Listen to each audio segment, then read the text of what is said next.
इसे तुम interview board में पहुंच गए और उसने तुरंत कहा कि पांडे जी सर ये कलावा। तुमने कहा सर वो बांध दिए, तुम बंधवा लिए।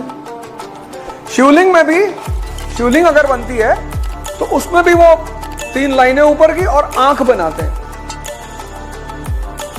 भारत में जब भी बदलाव होगा इन्हीं की वजह से होगा।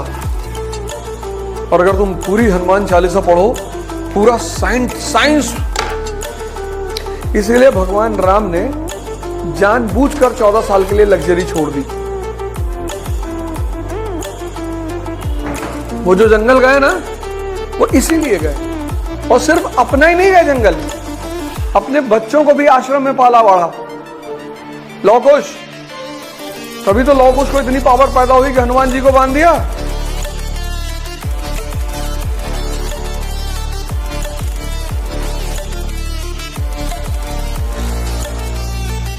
हमारे समाज में देखो कितने सारे लोग हैं जो कर बहुत कुछ रहे हैं, पता ही नहीं क्यों कर रहे हैं। कलावा बांधे तुम, पूछे क्यों बांधना चाहिए, ये गलत हो गया।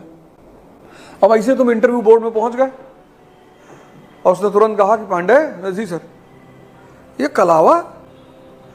तुमने कहा सर वो बांध दिए, तुम बंधवा लिए। कहे ऐसे कल कोई बदमाश आ जाएगा, घड़ी बांध देगा तुम्हारे हाथ में 5 लाख की, फिर तुम उसको भी बंधवा लोगे, फिर उसको छोड़ भी दोगे। अरे नहीं सर, और क्या। तुम जो करते हो वो गलत तब है जब तुम जानते नहीं हो कि तुम क्यों कर रहे हो।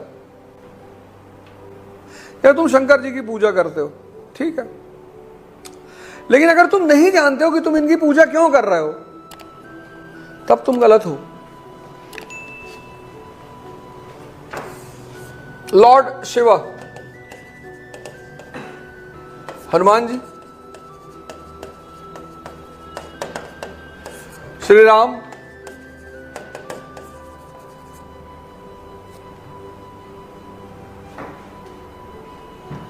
ये third eye, this god is related to third eye. इनकी जितनी भी फोटो तुम देखोगे सब में थर्ड आई है। शिवलिंग में भी, शिवलिंग अगर बनती है तो उसमें भी वो 3 लाइनें ऊपर की और आंख बनाते हैं। विष्णु जी का कोई फोटो देखा थर्ड आई के साथ? हनुमान जी का सिर्फ इन्हीं का है third eye, because by these 2 eyes you see, सिर्फ देखते हो। This eye makes you visionary, this eye gives you insight. इसी को कहते हैं अंतर्दृष्टि। अब अगर तुम भगवान शंकर की पूजा करते हो और तुम्हारी ये आंख नहीं खुली तो व्यर्थ है तुम्हारी पूजा करना। और इस आंख को खोलने का तरीका क्या है? Dhyan and yoga. And this god is related to the 2 things. नहीं भाई, थर्ड आई का कॉन्सेप्ट दे दिया तो खोलने का भी तो रास्ता बताओगे। और उसको खोलने का 2 ही रास्ता है, एक ध्यान और एक योग। And Lord Shiva is related to dhyan and yoga. Sadhguru का एक भजन है बड़ा प्यारा, दूर उस आकाश की गहराइयों में एक नदी से बह रहे हैं ये आदियोगी। ये इनको अगर तुम देखोगे इनका फोटो तो इन्होंने अपना सीना खोल रखा है और उसमें श्री राम है। यहां थर्ड आई है, यहां ओपन हार्ट है। और इनकी कॉन्शियस, इनका ध्यान राम को छोड़ के किसी पे है ही नहीं। मतलब ये कॉन्शियस के बाहर जाते ही नहीं। ये 24 घंटे बस एक ही चीज पे इनका ध्यान है, राम। राम यानी conscious.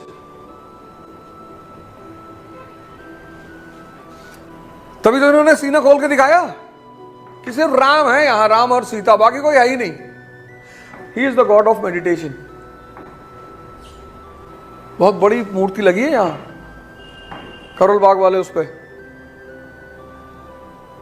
He is the father of Indian renaissance.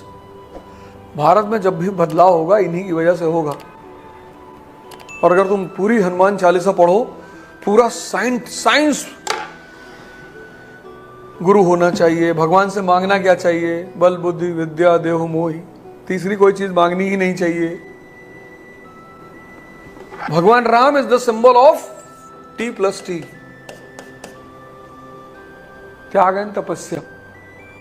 If you want to transform your self, you have to follow the 2T, one is tyag, other is tapasya. एक के साथ काम नहीं चलेगा कि त्याग कर दिया और फिर 4 किलो खाना खा के पड़े हुए हैं। दोनों साइमल्टेनियसली साथ में चलेगा, त्याग भी और तपस्या भी। इसीलिए भगवान राम ने जानबूझकर 14 साल के लिए लग्जरी छोड़ दी। वो जो जंगल गए ना, वो इसीलिए गए, और सबको जाना है।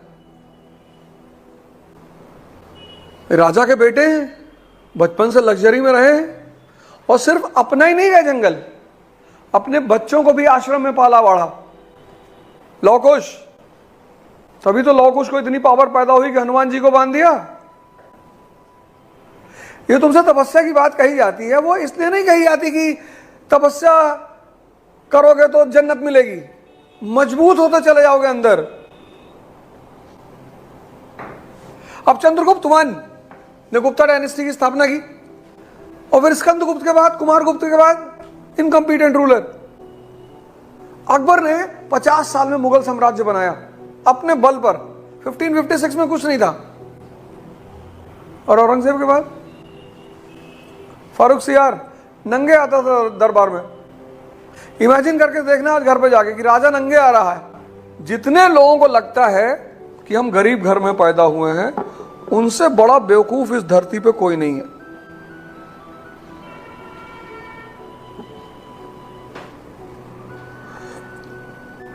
है ही नहीं। जितने लोगों को लगता है, जितने लोगों का, क्यों? जहां पैसा है वहां लग्जरी है, और जहां लग्जरी है वहां कमजोरी है। ये जो बच्चे हैं ना, सड़कों पे खेलते रहते हैं, इनकी इम्यूनिटी पावर कितनी स्ट्रांग है, और हमारे बच्चों की सर्दी गर्मी जाड़ा बरसात कुछ भी हो, मैं इनको ऐसे ही देखता हूं यहां खेलते हुए, कुछ नहीं होता इनको। कोरोना में सब अपने अपने घरों में बंद थे, ये तब भी यहीं थे। 50 पेशेंट डेली कोरोना के इधर से निकलते थे, 100, इनको कोई इन्फेक्शन नहीं हुआ। जिनके दिमाग लग्जरी में डूब जाते हैं वो गुलाम बन जाते हैं। ये फॉर्मूला याद रखना। रोम के पास इतना पैसा आ गया, इसलिए जो भी सिविलाइजेशन अचीवमेंट की बहुत ऊंचाई पे चली जाती है, उससे गुलाम बनने की संभावना बढ़ जाती है। जहां भी लग्जरी बढ़ेगी वहां गुलामी आएगी ही आएगी। इसलिए अफगानिस्तान को आज तक कोई गुलाम नहीं बना पाया, क्योंकि उसका टेरेन ऐसा है कि वो देश कभी लग्जरी में आया ही नहीं। इसलिए अफगानिस्तान को ग्रेवयार्ड ऑफ एम्पायर्स कहा जाता है, क्योंकि उसका ज्योग्राफिकल टेरेन ऐसा है। वहां लड़ना है, जीना है तो लड़ना है। Everyone is a warrior. लेकिन जितनी सिविलाइजेशंस आई और अपनी ऊंचाई में पहुंची, सब मारी गई, क्योंकि एक पीक के बाद इतनी luxury, and luxury makes you weak. Luxury मजा तो बहुत देती है, पर तुमको कमजोर भी करती है। इसलिए तुम जितनी चीजें यूज कर सको, जो तुम्हारी नेसेसिटी की चीजें हैं, उसके अलावा सब छोड़ दिया करो,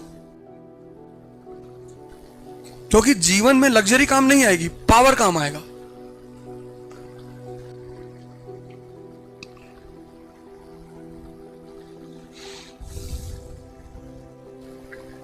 बताने की जरूरत ही नहीं। अभी एक इंसिडेंट हुआ था तुम्हारे पुणे में, छोटे से बच्चे को लग्जरी दे दी।